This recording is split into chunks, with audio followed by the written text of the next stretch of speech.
स्वागत है दोस्तों आपका पृथ्वी द विजन में। मैं भी तिवारी आप सभी दोस्तों का स्वागत करता हूं। आइए अपनी एनसीईआरटी की क्लास में आते हैं।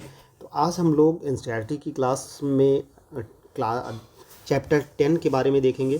तो सभी लोगों का स्वागत है, जितने भी लोग जुड़े हुए हैं सभी लोग एक बार लाइक शेयर कर दें और आपका स्वागत है। आइए तो देखते हैं जो है खासकर जो है अध्याय 10 के बारे में। उद्देश्य है गीत लेखन। हम लोग यहाँ पर आज के चैप्टर में देखेंगे तो गीत लेखन के बारे में उद्देश्य गीत लेखन के माध्यम से अपनी सोच और विचारों को श्रोताओं तक पहुँचाने के लिए एक अनूठी पहल करना है। गीत लेखन के बारे में जानने के लिए एक वीडियो को देखें। वर्णनात्मक लेखन के बारे में देखते हैं जो है। तो यहाँ पर देख सकते हैं कि जब आप किसी वस्तु, स्थान या अनुभव को विस्तार पूर्वक लिखते हैं जिससे कि पढ़ने वाले को उसकी एक संपूर्ण छवि दिखने लगे, तब उसे वर्णनात्मक लेखन कहते हैं। अपने गीत के संदर्भ का विस्तार पूर्वक वर्णन करें ताकि श्रोता उन्हें सुनकर अपनी छवि बना पाएँ। अपनी सभी इंद्रियों का प्रयोग करें और इनकी दृश्यता, सुगंध, अनुभव आदि के विषय में बताएं। अपनी कल्पना के माध्यम से किसी अपरिचित विषय का विस्तृत वर्णन कीजिए। अपने लेखन को दूसरे के साथ साझा कीजिए ताकि उनकी राय जानकर अपना आप और अच्छा कर पाएँ। यह इस प्रक्रिया का एक महत्वपूर्ण भाग है। दूसरों के लेखन को भी पढ़ें ताकि विविध दृष्टिकोण ज्ञात हो सके। वर्णनात्मक लेखन को सीखने के लिए वीडियो देखें। जो है गीत लेखन सुझाव। लेखन को प्रतिस्पर्धा के रूप में नहीं, सहयोग के रूप में लें और दूसरों को प्रतिक्रिया देते समय रचनात्मक और सकारात्मक रहने का प्रयास करें। किसी परिचित या प्रचलित स्वर लहरी धुन को आधार बनाकर गीत लिखें। किसी प्रचलित धुन पर किस तरह बोल लिखे जा सकते हैं, यह जानने के लिए वीडियो को देखें। उदाहरण के लिए ट्विंकल ट्विंकल लिटिल स्टार को चुनते हैं। हमने इस गीत को कई बार सुना है। इसकी धुन बा बा ब्लैक शिप और प्रचलित अंग्रेजी वर्णमाला पर आधारित गीत ABCD से भी मिलती है जो है। देखिए दोस्तों, यहाँ पर एक चीज़ ध्यान रखिएगा कि जो ट्विंकल ट्विंकल लिटिल स्टार है इसकी धुन को ABCD से भी मिलती है। इसी धुन पर आधारित अपना गीत लिखें। ट्विंकल ट्विंकल लिटिल स्टार के बोल के कुछ उदाहरणों के लिए यह वीडियो देख सकते हैं। विख्यात गीत नोटुस्वरम श्यामले मीनाक्षी गीत को सुने। इस गीत की धुन पर अपना गीत लिखें। कर्नाटक में नोट्टुस्वरम उन रचनाओं को कहा जाता है जिन्हें विख्यात मुथुस्वामी दीक्षितर ने लिखा है। नोट्टुस्वरम शब्द अंग्रेजी के नोट और तमिल के स्वरम शब्दों के मिश्रण से बना है। इस रचनाओं के संगीत अधिकांशतः पाश्चात्य संगीत पर आधारित है। दीक्षितर ने कुल 39 नोटुस्वरम की रचना की थी जो है। गतिविधि 3 देखते हैं।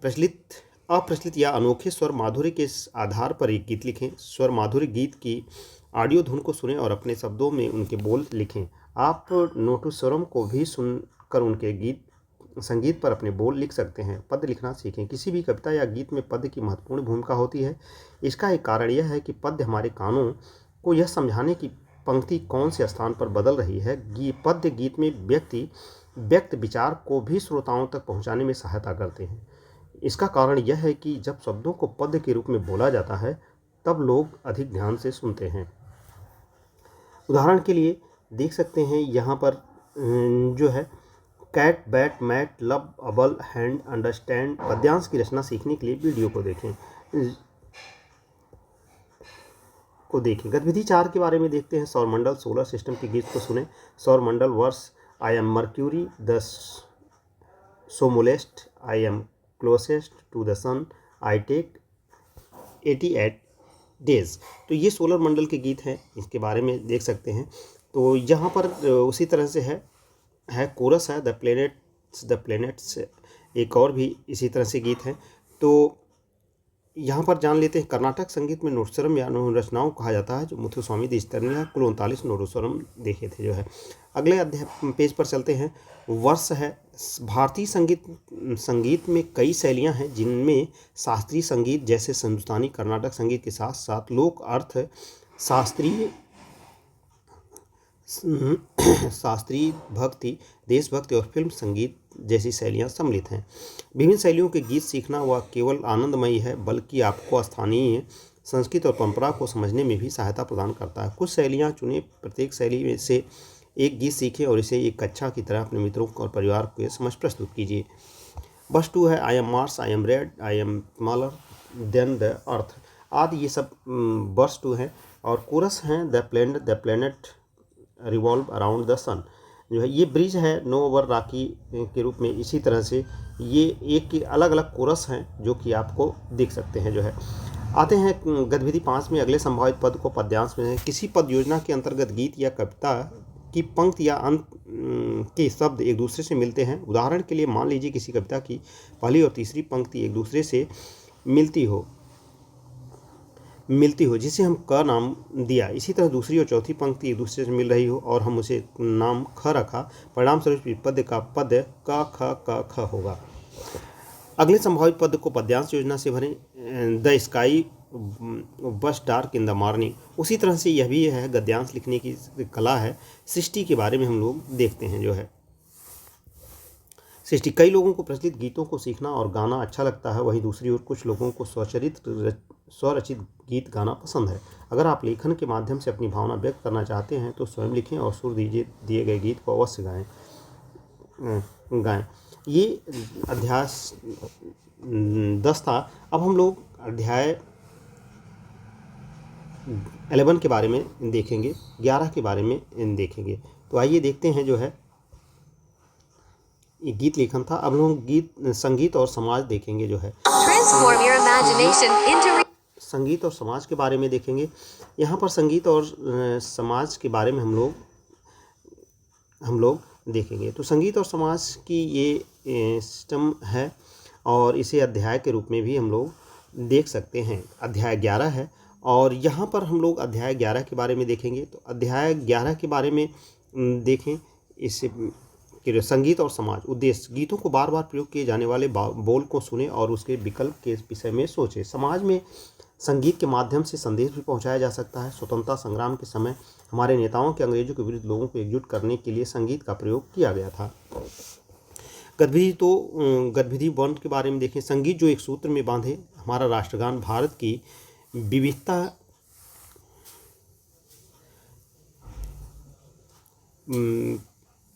हमारा राष्ट्रगान भारत की विविधता का प्रतिबिंब है। नोबेल पुरस्कार विजेता राष्ट्र कवि रविन्द्रनाथ टैगोर प्रथम भारतीय थे जिन्होंने 1913 में साहित्य के लिए नोबेल पुरस्कार मिला था। उनका लिखा हुआ राष्ट्रगान संस्कृत बंगला भाषा पर आधारित है, जिसे भारत के विराट और विविध भौगोलिक भूदृश्य को दर्शाया गया है। गाने के बोल और उसके अर्थ को समझें। यहाँ समझने का प्रयास कीजिए कि किस प्रकार इस गीत में भारत की विविधता का वर्णन हुआ है। रविन्द्रनाथ टैगोर हैं ये और उनका चित्र है। इन्हें जो है 1913 में जो है साहित्य के लिए नोबेल पुरस्कार दिया था। जो है और यह इन्होंने गीतावली के बारे में दिया था। जो है खासकर इनकी रचना थी जिसके बारे में इन्हें यह नोबेल पुरस्कार दिया गया था। जो है आइए देखते हैं। जो है इस गीत के बोल से आपको किस प्रकार की भव्यता का आनंद मिलता है, इसकी व्याख्या कीजिए। इस गीत के शब्द और संगीत आपके मन में कैसी भावना उत्पन्न करते हैं, इस पर प्रकाश डालिए। जो है हमारी विरासत की जड़ें, जो है वेद उपनिषद जैसे ग्रंथों के बारे में आपने सुना होगा, उनसे हमें नम्रता, सत्यवादिता और दयालु होने के गुण मिलते हैं। भले ही हम एक दूसरे से भिन्न हों, कठोपनिषद की प्रेरणादायी पंक्तियों को देखकर गाने का प्रयास कीजिए। इसकी प्रेरणादायक पंक्तियाँ स्वामी विवेकानंद को भी प्रिय थी। जो है खासकर हम लोग उसके बारे में देखते हैं। विस्तारित गीत में जो है उत्तिष्ठत जाग्रत प्राप्य वरान्निबोधत क्षुरस्य धारा निशिता दुरायया दुर्गम पथस्य कवयो बनंत। उत्तर दें। अब इस गीत को सुने, इसके मन से क्या भाव आ रहे हैं। तो यहाँ पर जो है गतिविधि 3 के बारे में देखते हैं। देखने से पहले विस्तारित गतिविधि देख लेते हैं। यह गीत किस पारंपरिक धारणा या रूढ़वादिता को बढ़ावा देता है। गुड़िया रानी बिटिया रानी परियों की नगरी से एक दिन राजकुंवर जी आएंगे, महलों में ले जाएंगे। यशोमती मैया से बोले नंदलाला, राधा क्यों गोरी मैं क्यों काला। ये सभी जो है क्या आप अपनी मातृभाषा में ऐसा कोई गीत जानते हैं जिसमें किसी पारंपरिक धारणा या रूढ़वादिता को दर्शाया गया हो। उन गीतों के मूल बोलों को लिखें और उनको आप कैसे समझाना चाहेंगे, इसे सभी के साथ साझा कीजिए। गतिविधि 3 को देखते हैं। जो है गतिविधि 3 के बारे में, इस गीत को सुनिए और स्मरण कीजिए। यह सोचिए कि आप किस प्रकार एक वीर योद्धा बन सकते हैं और सकारात्मक परिवर्तन ला सकते हैं। उठो जागो और रुको मत जब तक कि लक्ष्य तक ना पहुँचो। यह स्वामी विवेकानंद की का कहा हुआ एक कथन है और जिसके बारे में आप देख रहे हैं। यहाँ पर जो है गतिविधि 4 के बारे में देते हैं। संगीत के माध्यम से रूढ़िवादिता को भी नए रूप में प्रस्तुत किया जा सकता है। स्टीरियोटाइप्स जो है, रूढ़िवादिता स्टीरियोटाइप्स है और प्रस्तुत किया जा सकता है। रूढ़िवादिता से तात्पर्य पहले से निकाले गए निष्कर्ष के माध्यम से विचार और संस्कृति, जात, रंग, जेंडर और अन्य कारकों के आधार पर सामान्यीकरण करने से है। लेकिन आप इसे परिष्कृत कर सकते हैं। इस गीत को सुनो। बबुआ की मुर्गी बोले ना, बबुआ का मुर्गा कुकड़ू को, बबुआ की मुर्गी रूठ गई। ये जो है संगीत है जो है। तो आइए देखते हैं जो है सिर पर ताज नहीं बेचारी मुर्गी है बबुआ, ये सब दिया गया है। आगे देखते हैं कि संगीत लोगों को एक साथ जोड़ता है तथा परंपरा को भी आगे बढ़ाता है। ऐसा कोई गीत ढूंढो जो आपके मन का उत्थान करता हो। उसे संगीत और अपने मित्रों को सिखाए। एक ऐसी पुस्तक को लिखने के बारे में सोचे जिससे मन को उत्थान प्रदान करने वाले गीत हों जो है। ये राष्ट्रगान की बातें हैं, यहाँ पर राष्ट्रगान की गई है। तो ये जो है आपका यहाँ पर जो है यह पेज आपका यहीं पर समाप्त होता है। तो आगे हम लोग इसके बाद देखेंगे जो है आगे हम लोग इसके बाद जो है चैप्टर 12 के बारे में देखेंगे। तो चैप्टर 12 के बारे में हम लोग यहाँ पर सकते हैं।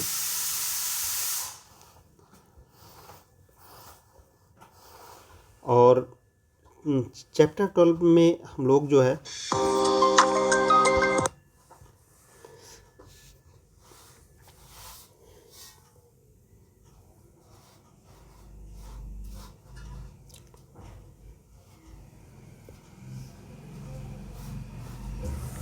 चलिए, तो मेरा शारीरिक संचलन के बारे में देख सकते हैं। यह नींद से संबंधित है। शारीरिक संचलन जो है यह नृत्य से संबंधित है और इसके बारे में देखिए। यतो हस्त ततो दृष्टि, यतो दृष्टि ततो मनः, यतो मनः ततो भाव, यतो भाव ततो रस। अर्थात अर्थ यह है, जिस दिशा में हाथ है वहीं दृष्टि होगी, जहाँ दृष्टि है वहीं मन होगा और जहाँ मन होगा वहीं भाव उत्पन्न होंगे और जहाँ भाव उत्पन्न होंगे वहीं रस की सृष्टि होगी। यह नटराज की आकृति है। जैसा कि आप देख सकते हैं, नटराज की आकृति के बारे में यह दिखाया गया है नटराज की आकृति जो है। तो यहाँ पर ये सृष्टि की बातें की गई है, नटराज के नृत्यों के बारे में दिखाया गया है। और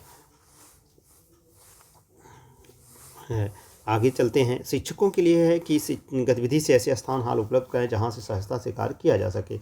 आवश्यकता अनुसार समूह में कार्य करने की प्रक्रिया को भी साझा कीजिए। शिक्षण शास्त्र सिद्धांत शरीर के विभिन्न अंगों की पर्याप्त जानकारी देते हुए बच्चों को अवगत कराएं कि ये अंग किस प्रकार से जोड़ों के माध्यम से संचालित होते हैं। सांस लेने की प्रक्रिया में शरीर का संचालन अनुलोम विलोम से संपादित होता है, जिसकी महत्व नृत्य और अंग संचालन के अति आवश्यक है। शारीरिक स्वास्थ्य के लिए एक उत्तम माध्यम है शास्त्रीय तथा अन्य पारंपरिक भारतीय नृत्य की विविध शैलियों का परिचय।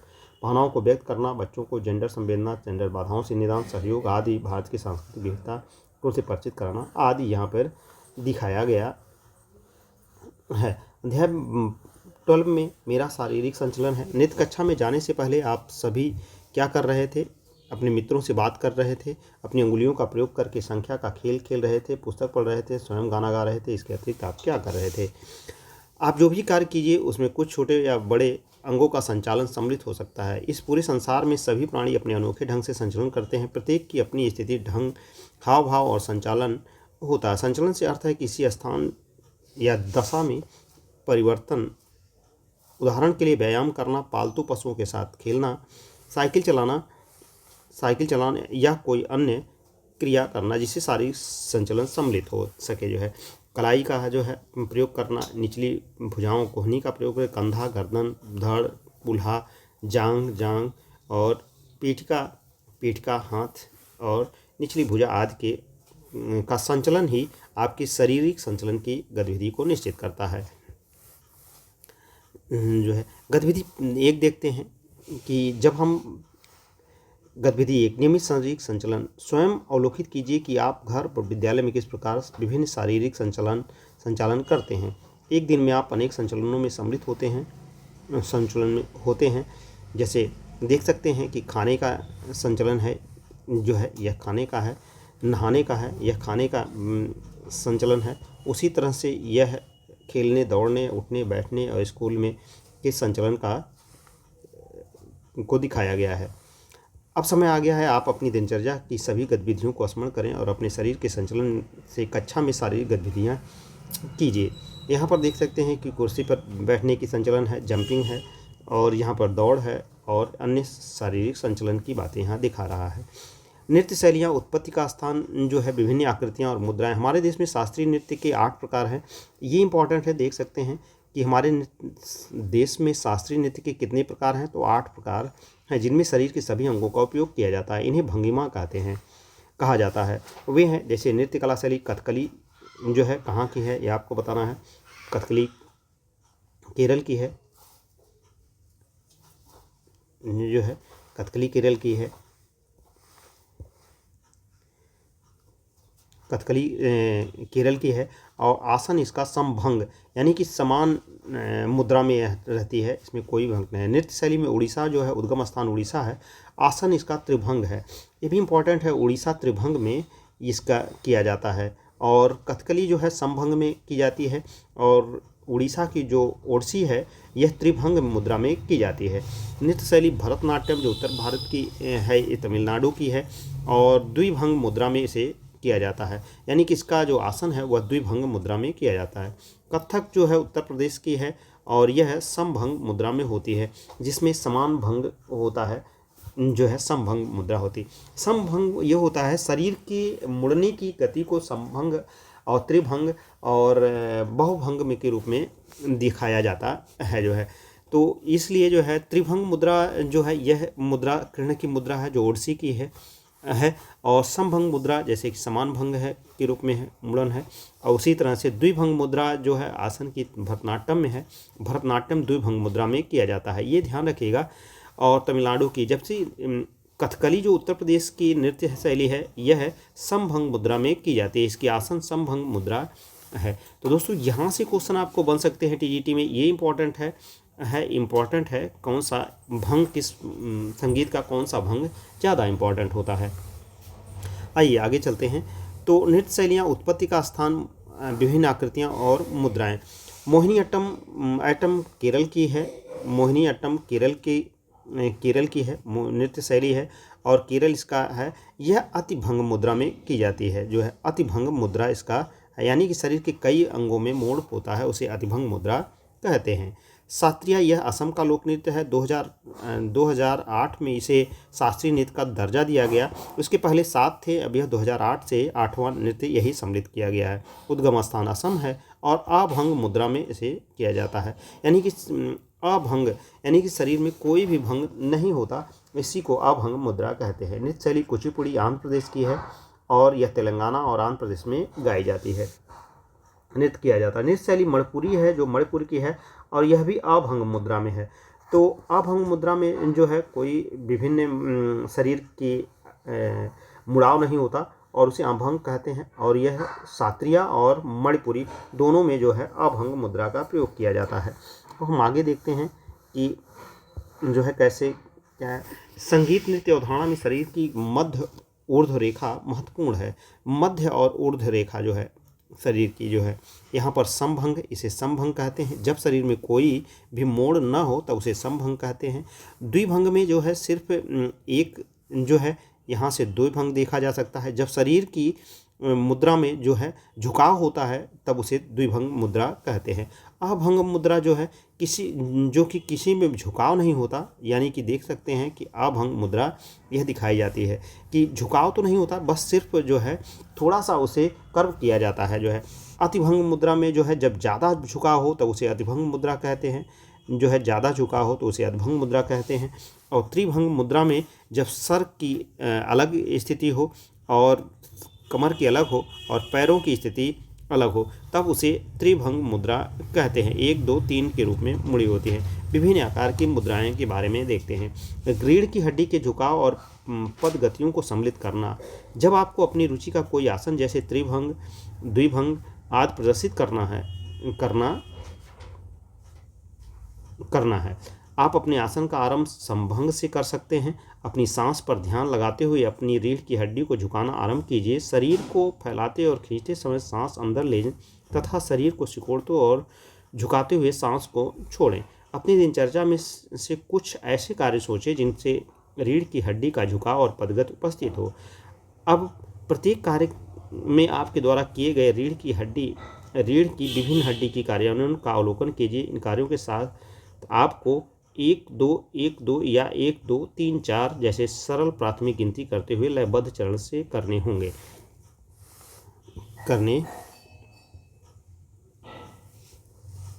विभिन्न नियमित कार्यों को याद करें और अपने अनुभव द्वारा या दूसरे के अवलोकन के आधार पर चरणों के संयोजन के साथ श्रृंखला में रखिए। हाँ, ये वो मुद्राएं हैं जो अपने नृत्य में देखी जाती हैं। जो है आगे देखते हैं। जो है उदाहरण के लिए सीधे खड़े हो जाएं और टैप टैप जैसे 4 की गिनती से पद चालन करें। दाएं पैर दाईं ओर ले जाएं और लयबद्ध ढंग से टैप एड़ी प्रदर्शित कीजिए। विद्यालय के लिए तैयार होना, यह भी तैयार होने का जो है आप इस गतिविधि के लिए वाद्य संगीत बजा सकते हैं या सरगम का प्रयोग कर सकते हैं। अपने मित्रों के साथ इस विषय में बात कीजिए कि रीढ़ की विभिन्न हड्डियों के विभिन्न मोड़ धड़कनों और संचालनों तक धीमी अथवा ता धिन धिन को आपस में कैसे संचालित किया जा सकता है। एक लहराता पेड़। 4 अथवा 5 विद्यार्थियों का समूह बनाएं। निर्णय लें कि आप किस प्रकार से शरीर के अंगों का संचालन श्रृंखला में संयोजित कर सकते हैं। पहले सीखे हुए मूल पद संचालन का उपयोग करके संचालन श्रृंखला को अभिनय के रूप में प्रस्तुत कीजिए। उदाहरण में भारी भारी थैले उठाते हुए हैं, ऊंचे से पेड़ लहरा रहे हैं, हवा तेज है, धीमी है, बारिश में खेल रहे हों, एक बहुत बहती हुई नदी। सभी गतिविधियां आपको आगामी नृत्यों और संचालनों का संज्ञान कराएगी। जो है अब ये अभिनय देख सकते हैं। श्रृंगार अभिनय है, हास्य अभिनय है, भयानक अभिनय है, बीभत्स रस अभिनय है, शांत है, अद्भुत है, करुण रस है, रौद्र है और वीर है।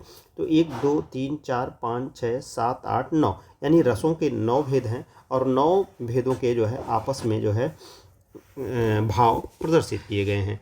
नृत्य के दूसरे तत्व की बात कीजिए तो वह होगा अभिव्यक्ति या भाव। यहाँ पर दोस्तों यह ध्यान रखना है कि ये जो भाव भंगिमाएँ हैं, यह भाव भंगिमाएँ जो है आपको नृत्य करते समय इनका प्रयोग किया जाता है। तो इन भाव भंगिमाओं के प्रयोग से आप दूसरों को यह प्रदर्शित कर सकते हैं कि उसका भाव क्या है। यहाँ पर श्रृंगार भाव है, हास्य है, भयानक है, बीभत्स है, शांत है और अद्भुत है, और यहाँ पर करुण है जो है, और यह जो है आपको रौद्र है, यह है वीर रस का है। अभिनय। नृत्य के दूसरे तत्व की बात कीजिए तो वह होगा अभिव्यक्ति या भाव। अभिव्यक्ति या भाव अपनी अपनी भावनाएं हैं या आपके द्वारा देखी गई दूसरे की भावनाएं हैं। जो 9 रस जैसे श्रृंगार का अस्थायी भाव रति है, हास्य का हास है, करुण का शोक है, रौद्र का क्रोध है, वीर का उत्साह है, भयानक का भय, विवश का घृणा, अद्भुत का आश्चर्य, शांत का निर्वेद के रूप में जाने जाते हैं। चेहरे पर विभिन्न भावों का अभ्यास अपने मित्रों, परिजनों, शिक्षकों और माता पिता को देखें। प्रत्येक के मुख पर कोई ना कोई भाव अवश्य होगा। क्या ऐसा नहीं है? इन भावों को लिखें और भावों के नाम से परिचित होने का प्रयास कीजिए। उदाहरण के लिए चिंता, भय, आश्चर्य, प्रसन्नता, अपराध बोध, क्रोध, हास्य, दुख, घृणा आदि। जैसे ही आप नृत्य कक्ष में जाते हैं, एक दूसरे के मुख पर पहले देखे गए भावों पर एक साथ विचार करें और उसे लिख लें। आप कितने भावों को पहचान सकते हैं? क्या आप भावों को 9 रस से जोड़ सकते हैं? बहुत अच्छा। क्या आपने पहले भी ऐसी गतिविधि की है? आपको अपनी भावनाओं को व्यक्त करते हुए कैसा अनुभव हुआ? गतिविधि जो है 4 हस्त मुद्रा का अभ्यास। भरत मुनि द्वारा लिखित नाट्यशास्त्र भरत मुनि द्वारा लिखी गई नाट्यशास्त्र पुस्तक जो है यह प्रथम शताब्दी में लिखी गई थी और भरत मुनि द्वारा लिखा गया है। हस्त अथवा हाथ की मुद्राओं का उपयोग नृत्य को शोभित करने के लिए किया जाता है, लेकिन इसमें भी महत्वपूर्ण बात यह है कि अभिनय के लिए नृत्य के विशेष संकेतों के साथ साथ कहानियों का भी वर्णन किया जाता है। कुछ हस्त मुद्राएं शास्त्र सम्मत अभिनय से दर्पण से ली गई हैं। असंयुक्त हस्त मुद्राएं, एकल हाथ से संकेत, जैसे पताका, पताका है, त्रिपताका है, जो है त्रिपताकाएं हैं, पताका, अर्ध पताका है और कर्तरी मुख है, मयूर है, अर्धचंद्र है, अराल है, सुक्तुंड है, मुष्टि है, शिखर है, कपित है, कटका मुख है, सूची है और चंद्रकला है, पद्मकोश है, सर्प शीर्ष है, मृग शीर्ष है, सिंहामुख है, कांगलू है, अल्पद्य है, चतुर है, भ्रमर है, हंसास्य है, हंस पक्ष है, संदस है, मुकुल है, ताम्रचूर्ण है, त्रिशूल है। ये सभी मुद्राएं हैं हाथों की जिसे आपको प्रदर्शित करके बताई जाती हैं। संयुक्त हस्त मुद्राएं के बारे में देखते हैं। जो है संयुक्त हस्त मुद्राएं, जब दोनों हाथ का प्रयोग होता है तब संयुक्त हस्त मुद्राएं होती हैं। जैसे अंजलि मुद्रा है, अंजलि मुद्रा के बारे में देखते हैं। जो है तो अंजलि मुद्रा के बारे में अगर देखें तो यहाँ पर अंजलि मुद्रा के रूप में अगर देखें तो ये दोनों हाथ से जुड़कर जब जोड़ा जाता है तो अंजलि मुद्रा होती है। कपोत मुद्रा है, कर्कट मुद्रा है, स्वास्तिक मुद्रा है, डोला है, पुट है, उत्संग है, शिवलिंग है और कटकाबद्ध है, कर्तरी स्वास्तिक है, सकट है, शंख है, चक्र है, संपुट है, पास है, कीलक है, मत्स्य है, कूर्म है, बराह मुद्रा है और गरुण मुद्रा है, नागबंध है, खटवा है, भेरुंड है, अवहित्य है। दोस्तों ये सभी हाथ मुद्राएं हैं और नृत्य करने वाले नर्तक को के लिए या नृत्यांगना के लिए ये हाथ मुद्राएं जानना बहुत ज़रूरी होती हैं, बहुत इम्पॉर्टेंट है। अगर कहीं से मान लीजिए इसमें क्वेश्चन बनाकर इसने चित्र बनाकर पूछ लिया तो ये बहुत दुर्लभ हो जाएगा हम लोगों के लिए क्वेश्चन करना। जो है तो इसलिए यह जानना बहुत ज़रूरी होता है। जो है एनसीईआरटी ऐसे ही नहीं, एनसीईआरटी पढ़ना बहुत ज़रूरी है। नृत्य में कुछ हस्त मुद्राओं का प्रयोग किया जाता है जिसके बारे में हम लोग देख सकते हैं। जो है दी गई हस्त मुद्राओं को देखकर हाथ के संकेतों का उपयोग करते हुए बिना ध्वनि के बातचीत करने का प्रयास कीजिए। आइए दी गई सूची में से हाथ के संकेतों के वाक्यों को बनाएं, अपने आप को समूह में विभक्त कर लें और एक दूसरे के साथ वार्तालाप कीजिए। मैं घर जा रहा हूँ, यह स्वास्तिक मुद्रा है। ये जो है आप पानी पीते हैं, ये सभी मुद्राएं हैं। जो है पताका मुद्रा ये है, वरदान का प्रतीक है। रुकना, यह वरदान का प्रतीक है। दोनों हाथों से ताली बजाना, इनकार करना, काटना, जो है यह पताका मुद्रा है। त्रिपताका जो है राजा सूर्यदेव के पात्र को दर्शाना है। तिलक लगाना, दोनों हाथों को जो है पेड़ की तरह फैलाना। सुक्तुंड है बिजली गर्जना, अस्त्र या शस्त्र बनाना, तीर चलाना, ये सुक्तुंड है। शिखर प्रश्न करना, पानी पीना, जो है छड़ी पकड़ना, शिवलिंग आदि ऐसी मुद्राओं का प्रतीक है।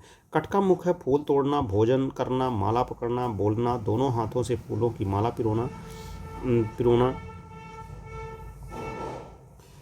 भजन के लिए मंजरी बजाना आदि इसका है। सूची जो है दूसरों की ओर संकेत करना, एक अंक दर्शाना, मना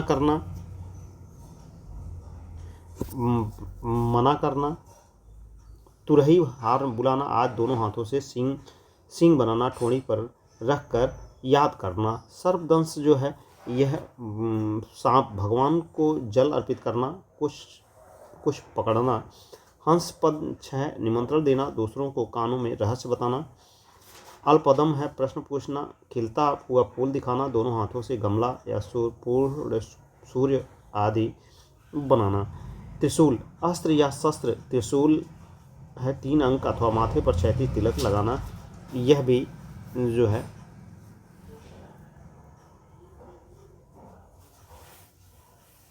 त्रिशूल अंक का दृश्यन है जो है। तो ये चीज़ें थी जो है गतिविधि के रूप में हम लोग देख सकते हैं। किसी गाने पर नृत्य कीजिए। अंग संचालन सीखे गए पदचाप और हाथ के संकेतों का उपयोग करके चुने गए गीत या संगीत की पंक्तियों के लिए छोटे नृत्य वाक्यांश बनाएं। क्या आपको गतिविधि में आनंद प्राप्त हुआ? शिक्षकों के लिए इस विधि का संचालन करने के लिए 4-5 विद्यार्थियों का समूह बनाकर कक्षा में सीख सकते हैं। गतिविधि 6, एक गीत पर नृत्य का अनुक्रम। किसी भी समूहगत गीत की 2 पंक्तियां चुनें जो अपने समिति ने किए। समूह चर्चा कीजिए। चुने गए गीत पर चरणों में किए थे। एक समूह को दूसरे समूह के साथ मिलाकर पूरा गाना प्रस्तुत करने वाली अपनी नृत्य कोरियोग्राफी की प्रस्तुति दें जो है। तो ये है दोस्तों आज हम लोगों ने देखा। तो यहाँ से आपको को जो है बताना है कि जो है भरतनाट्यम जो है प्रश्न आपसे है। एक जो है आपके पास एक क्वेश्चन यहाँ पर है। क्वेश्चन यह है कि भरतनाट्यम जो है किस आसन पर किया जाता है? किस आसन किस आसन का शास्त्रीय नृत्य है? शास्त्रीय नृत्य है। किस आसन पर किया जाने वाला शास्त्रीय नृत्य है? भरतनाट्यम के बारे में है। किस आसन पर किया जाने वाला शास्त्रीय नृत्य है जो है। यह आपको बताना है किस आसन पर किया जाने वाला शास्त्रीय नृत्य है। तो आज की क्लास पर यहीं तक है। आपका बहुत बहुत धन्यवाद। लाइक करिए, शेयर करिए, सब्सक्राइब करिए जो है। और इसमें से जो है आप अपने को तैयार कर सकते हैं। कुछ इम्पॉर्टेंट हैं जो कि आपको यहाँ पर ज़रूर देखना चाहिए। आपका बहुत बहुत धन्यवाद। मिलते हैं नेक्स्ट सेशन में। जय हिंद दोस्तों।